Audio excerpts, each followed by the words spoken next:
tell us the road to Companions, but in terms of your career. So let's take it through. Okay, I've done a few Big Finish short stories, as I've already mentioned. Did some audio dramas for Noise Monster, who were kind of related to Big Finish anyway. That was Space 1889, wasn't it? Yes, which then... But hang on, just to bring you back, because there is a relation here. Before Space 1889, you did get the opportunity to work with Elizabeth Sladen, or almost work with Elizabeth Sladen. Yes, through Big Finish, we was at their 5th birthday party or some such, and I was talking to John Ainsworth, who's one of their producers, and we were just talking about why they never done a second series of Sarah Jane Adventures. Well, Sarah Jane Smith. Well, actually, I don't know whether you're aware of this, but back in the day, Big Finish produced audio adventures and radio plays based on all different facets of Doctor Who's history. And what they did was they created the Sarah Jane Adventures on CD as radio dramas before it was ever a television show. And they'd done one successful sort of season of 5 stories on discs. And then, of course, Enter Me. Enter Me. Or him, not me. And I just destroyed it all. So I was talking to John, and he's on about, well, actually, I'm thinking of doing another series, but it takes time, blah, blah. So, yeah, we threw that few bits of alcohol and stuff. I came up with this wonderful, grotesque idea, actually. And he's like, yeah, Liz will love this. It's very serious, very mature, and very not Doctor Who. Yeah. Because that's what they wanted to make it very real world. So like, yeah, I can do that. And then he's like, but we need you to do the entire series on your own. So that's 4 stories, which, money-wise, yay. But I'm like, so that's 4 scripts you want in 4 months. Could be done. But then I got a friend of mine to come on board with me on that. And we had the first sample script all sorted out in a week. Oh, wow. So we jumped on that. Yeah. But then, unfortunately, Liz changed her mind midway. She decided she wanted to go in a different direction. And obviously, without Liz, there's no show. No. Because without Sarah, there's no Sarah Jane Smith Adventure. So that went, and that was that. So you got fired by Elizabeth Sladen. I got fired by Liz, bless her. And I have to confess, for the longest time, I was not very happy with Liz about that. Terrible. But when she came back to Doctor in 2005, I forgave her. So it's like... Is that because she was really good still? Yeah, seriously. She came back in 2005. I'm like, yeah, she's awesome. That's fine. I don't mind you sacking me. It's fine. So yeah, which then led to doing Space 1889 because John was producing that, and so as a consolation, he asked us to write a standby script for that series, which we did in a week as well. And that bit got made, the last in the series. We didn't kill the series, honest. It just happened to be the last one in the series.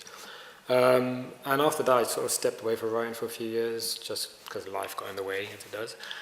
And then in 2010, came back with some horror short stories and various other bits and pieces, which then led me in a roundabout way to Candy Jar and Companions. But also to, as the series editor for, was it Space 18? Yes. Sorry. I keep forgetting that thing that I'm doing every day. Yeah, exactly.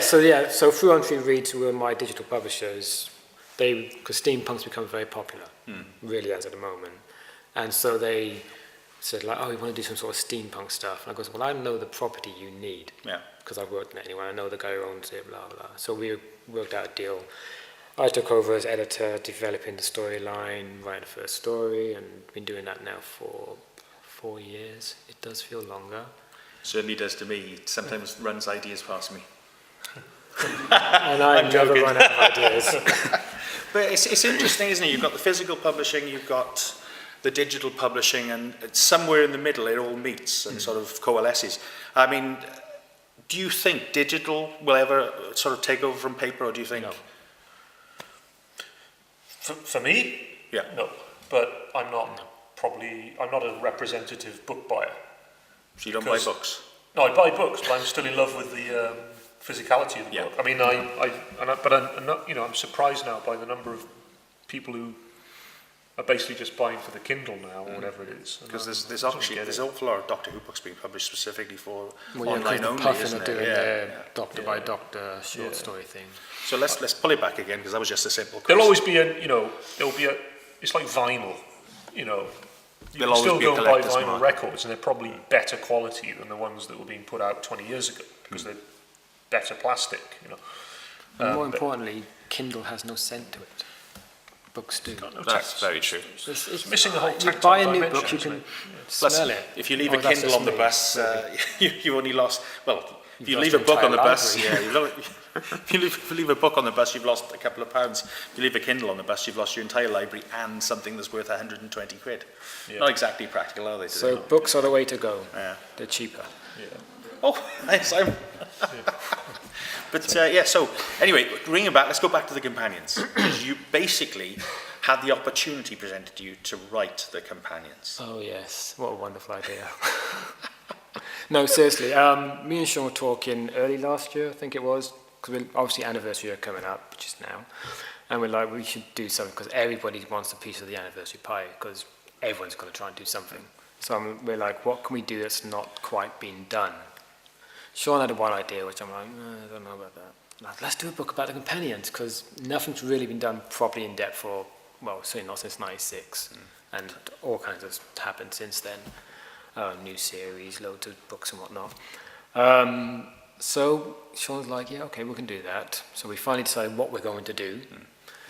And that would then entail me watching every single episode of Doctor Who.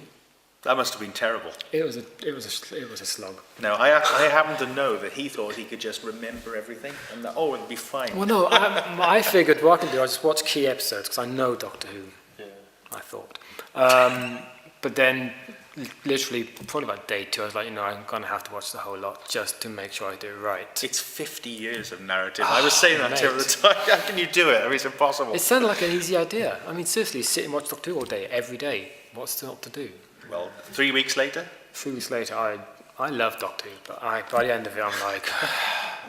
Because when you're watching Doctor Who for fun, it's for fun. But when you're watching and you're paying attention to every single detail, it becomes less fun. The thing is, it's really... I mean, I watch Doctor Who when I'm running, because I got a treadmill and a little TV screen set up on it. Oh, wow, and okay. I didn't watch every Pertwee one, but I did watch every one that I had. Some of them hadn't come out. I didn't get hold of the Time Monster, not the Time Monster, the Mind of Evil, Well, yeah, till it's only been out recently. now, isn't it? Yeah. But I watched every other one, and God, it's formulaic, isn't it? After a while, It really you is. I learned you that. sort of sense it when you're watching it normally, but it really Well, yeah, brings it's it like home, doesn't it? me and Gareth and a few other people mentioned. Like, if you watch them individually, they're good, still good fun. But when you watch the entire 5 years of Jon Pertwee in a week, or however long it took you to watch them, Escape. Your brain get is- captured, your brain is escape, just- get captured. Run around. Escape. You just described the war games. so yeah. I think that's one of the things about the new series is they have broken out of that narrative trap a little bit, and it isn't just about run away, escape, get captured There's not enough time. for 6 episodes. No. You've not got enough one time for episode to plot get a story anymore. over and done with. Not that we dislike the new series. Did you do with the companions? Did you do the sort of the ones from the Audios like and Bernie other- Summerfield ones? Yeah, that was important to us. The whole point was TV is obviously going to be known to everybody. Well, anybody who watched it. But we wanted to try to encapsulate all this other media stuff: books, CDs, comics. Yeah. So not only would I watch the entire series, but read every book and comic and stuff, which I didn't do. There's no way possible I had that time. But I did intensely research everything I could get my hands on, even borrowing books off you if I could. Yeah, and the Can I read CDs as this? well. I mean, literally, in terms of actual raw, if you were to try and absorb everything, how long would it take? A lot. Is it even possible? That's the question. Everything, no, I mean, there's obviously stuff you're going to miss. Absolutely. Even now, I'm pretty sure there's almost certainly a other medium companion that I might have missed out. Who? I don't know. There must be one. Is there any that you think that, in hindsight, maybe you should have given a bit more room to? Or? For sure. Yeah. I mean, by the end of it, we were against the clock because we had to have it out by a certain time, and even then we delayed it a little bit. Yeah. But it got to the point where I just didn't physically have the time to do justice to every single character. I mean, so our focus was then TV. Yeah. That was the main. And Well, the other yeah, media that's quite stuff was as much as we can do, especially what I thought were the important ones. So, I mean, with Doctor Who running 26 years and so many companions being introduced in either Big Finish and the books onwards, what decisions did you make? I mean, how did you approach writing the book, and how do you actually present that to the reader? Well, actually what was quite good when Doctor Who finishes in 1989 until it comes back in 2005, it pretty much exists, book and CDs, which sounds not a mark, but it's actually much more material, Yes. frankly, because there was a book every month. It's a CD every month for nearly 18 years. Wow. Actually, 2 a month. Yeah, for most eventually, of and that's way more than it was on TV, probably. Actually, it probably is more than 26 euros for TV Who, probably.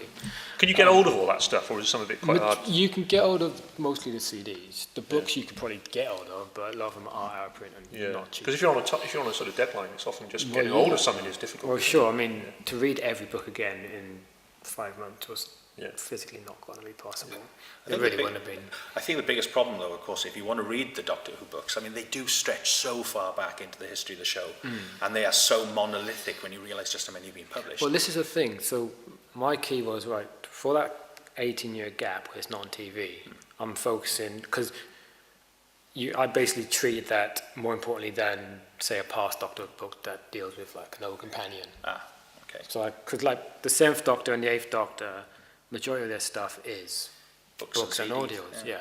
Because Sylvester had 3 years, but the books overshadowed that immensely. And Paul they were McGann, original as well, yeah, weren't they? Paul McGann just had one TV movie and that was it.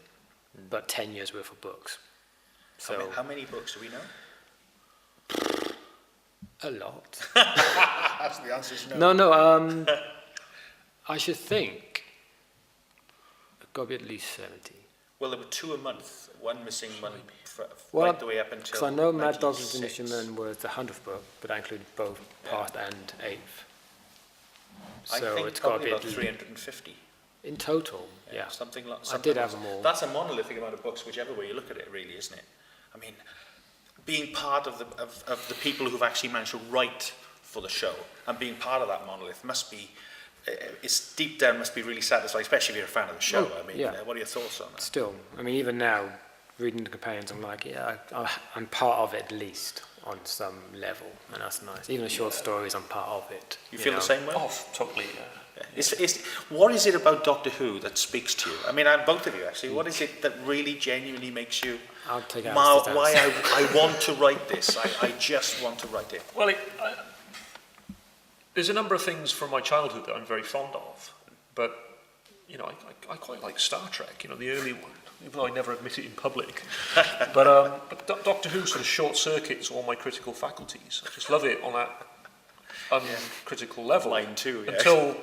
Probably until I was in my late teens when I started disliking it for the direction they were taking it. But even then, I sort of wanted to like it. But I don't know. I just love it. Do you think I was thinking the other day that you used to be able to get Doctor Who chocolate bars that had Dalek stories on the back paper or something like that. I remember It's like those. 1973 now. Yeah, so I remember before those. my time. I was thinking like, That's where Is it's it- put on the weight. you know, they say like chocolate and serotonin are all sort of mixed up, aren't they? You know, Yeah, like, yeah. So was it like a sort of drug? Like, was the chocolate feeding my Doctor Who addiction? It's possible. I Yeah. think you needed it to keep you going through some of the 6 parts. Yeah. But I had Doctor Who toys as a kid. For me, the bridge books between reading sort of Roald Dahl and reading more adult novels were the Doctor Who novelisations. So I read all of the Target books. Me too, actually. I had a huge set of them and I gave them away about 10 years ago because a friend of mine in New Zealand, his son, suddenly discovered Doctor Who, and I said, well, I've got a shelf full of Target novelisations. I'll send them over to you. Wow. And I'm not sorry I did it, but You are really. I'm, A little bit. Yeah, tell the truth. You are really. no, it's all right because they started putting them out again with the old covers, haven't they? Yes, they So have. that's actually. okay. Do you think Doctor Who inspires people rather Be than creative. Yeah, exactly. It does seem to be that way. I mean, a lot of people say at the BBC, the ones who are making Doctor Who now, are all fans from back in the day. That's true. I mean, You know. there's that famous shot of Stephen Moffat reading a Doctor Who novelisation, isn't there? When he was about this big. Right. Yeah, so it's. Well, you know, I reckon that there were two sort of strong scientific role models on television when I was a kid. One of them was Mr. Spock, and the other one was Doctor Who, particularly in the Pertwee years, because he was very much a scientist, a skeptic, and a rationalist. He was often in the laboratory, looking through a microscope or something, trying to come up with a virus or something to defeat the monster of the week. Well- but he was very much framed as a man of reason. But anti-disestablishment Darianistic. It can be all of those things, but he was a rationalist. And I think, for me, that was a very attractive characteristic that certainly helped nurture I had a 20-year career as a scientist because of Doctor Who. Why didn't you mention this earlier? We could have talked about this. Well, I owe Doctor Who that, I think. And if I had one criticism of the current version of the show, it's that they've sort of downplayed that a bit, I think. And then the Doctor is he's a sort of cosmic pixie magician with a magic blue box. It's become much more fantasy oriented, isn't it? It's not. The science in Doctor Who was always ludicrous. That was a given. But it was the Doctor's attitudes, like in I think it's the Monster of Peladon, where is it the Ice Watch? Someone is creating a holographic thing in the caves. Yeah. That's right. I remember it. That one, or is it the Curse of Peladon? Probably the Curse of Peladon. I'm sure it's Monster. It's the 6-part. Anyway, the Doctor instinctively knows. He says, no, it can't be a ghost. It's got to be a technological apparition. That to me is key to his character, that he's not prepared to accept mumbo jumbo about spirits and mind you, the same thing happens in stories things. Like the Demons as well, or the Daemons, how you pronounce it. Yes, yeah. It's very much another Master and Pertwee and Joe Grant adventure. Very much so, yeah. Which I only saw after writing the book. Again, I had not had access to the Demons. Really? So did you not see it when it was No, on I have no recollection of it. Oh, wow. No. Okay. There's large bits of Doctor Who I don't remember seeing. Because going back through the DVDs when they've been released, it's quite interesting because you sort of, you're watching and think, oh, God, I remember this. And there's others that are they're just blank, complete blank. But then that means you could rewatch them and enjoy them again. In the 70s, you didn't. What you saw on television was largely dictated by what your parents allowed you to watch on a Saturday night at tea time. There was no way of watching it again, was there? No video or DVD or anything. I probably missed half of Doctor Who, but it doesn't feel like I missed half of it. But no. So let's say it's the 50th anniversary. Okay, you both sort of contribute on a factional level, fictional. You on a fictional, I'll get it right eventually, and you on a factional level. Are there any ambitions to do with the show that you I want to write an episode. Really? Yes. I want to show them how it's done properly. What about you? Well, I'm torn really because I wouldn't mind having a go at it. I'm sure it's a path to misery and ruin, but because I was saying earlier about I had an idea for the book that I then rejected, and I've still got that idea, and I sort of, I think there's some mileage in that, but I don't know because it's this thing. I've had a completely joyous experience with the Doctor Who book. Should I just say, well, that's my little brush holiday in the world of Doctor Who? Yeah. Quit while you're ahead. Don't be a prat and ask for more, Personally, I liked it, and I wouldn't mind seeing some more with your name on it, to be honest. So, definitely. But I think, I think probably most people who've got some affection for Doctor Who and have written fiction probably wouldn't say no, to having take a step. And like you, I'd like to see it, but going up to Stephen Moffat and say, let me show you how to do it right. Well, that's not going to go down say well. It that way to him. I don't think I'll get employed under those conditions. I don't personally think the last season was one of the strongest. I think it had some weak episodes, I felt. But stronger than last year's ones. Yeah. Well, anyway, is there anything that you'd like to say about your books? Go on, try and sell them to the audience. Tell them why they should want to read. Go on. If you know my stuff, this is me, right? It's like half as long as any of my other books, so it's probably more fun. And I think it's got some humour in it. It's got some scary bits. Yep. It's got a 1970s sort of feel to it. Yeah, all the way through. I really enjoyed doing them. I think Roger Delgado was fantastic as the Master, and I just couldn't wait to get him on the page. Every time I had the Master popping up, I was just like, oh, this is so much fun. And I didn't have, I genuinely did not have to think about a line of dialogue because it just flowed naturally from the characters with the Master and the He's Doctor. got that suave, sophisticated air of malice, hasn't He has, yeah, and I loved it. But I enjoyed watching a lot of them again and sort of taking little mental notes about the kind of things both of them would say. But yeah, I mean, and if you don't know my stuff, it's a good way of sort of sampling it. If you liked that period of Doctor Who, I've tried to get the It's very authentic. tone I mean, of it, obviously I've seen the show once or twice. Yeah. But it did feel absolutely spot on for the actual period. In fact, it looked like you were having fun in terms of dropping in hints and products and things that would have been visible. I was trying to think 70s. Yeah. Like Double Diamond. So what about you? What about me? Sell it. Tell people why they want it. Because it's an honest look at Doctor Who. It's not saying Doctor Who's brilliant all the way through it. It's not perfect. And oftentimes, the companions, not the best people in the world, despite what the Doctor may try to make out. And certainly it does dispel a lot of the perceived wisdom about the new Doctor Who and how all the new companions are amazing. And how a certain one particularly. He hates Rose. Who? Yes, Rose. It'll give you a very balanced look at the truth about Rose. Yeah. It's true. Plus you'll get to know loads of possible companions that you've almost certainly never heard of.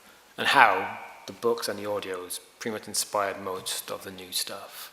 Because all these new companions, they're not as original as they appear. You read the books before and you'll see that's a template for so-and-so, that's a template for so-and-so. Yeah. So it'll hopefully tell you stuff you do not know. What's your favourite companion?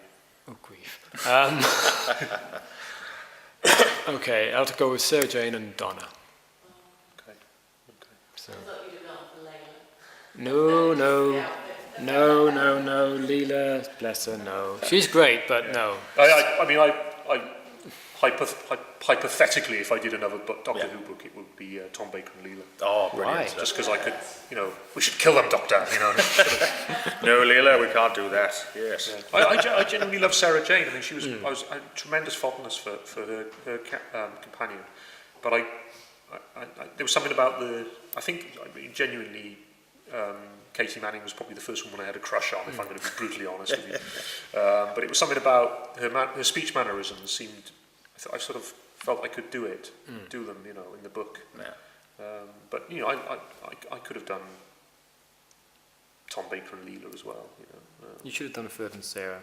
They've only actually done one book with her in it. Really? And it's for the Doctor. Okay. See, mark it, you could have. Yeah. Should have asked me. When did she come in? It was It was last season, so it's for the Green Death was the last one with Joe, wasn't it? And then Time Time Warrior. Warrior on Tuesday for a year. Time Warrior, yeah. 'Cause I've just watched Invasion of the Dinosaurs. Oh, brilliant. Fun story where she mysteriously gets her hair cut. Yeah. Bless her. Planet of the Vampire Hairdoers. Yes, Yeah, that trust was the in-between story. Yes.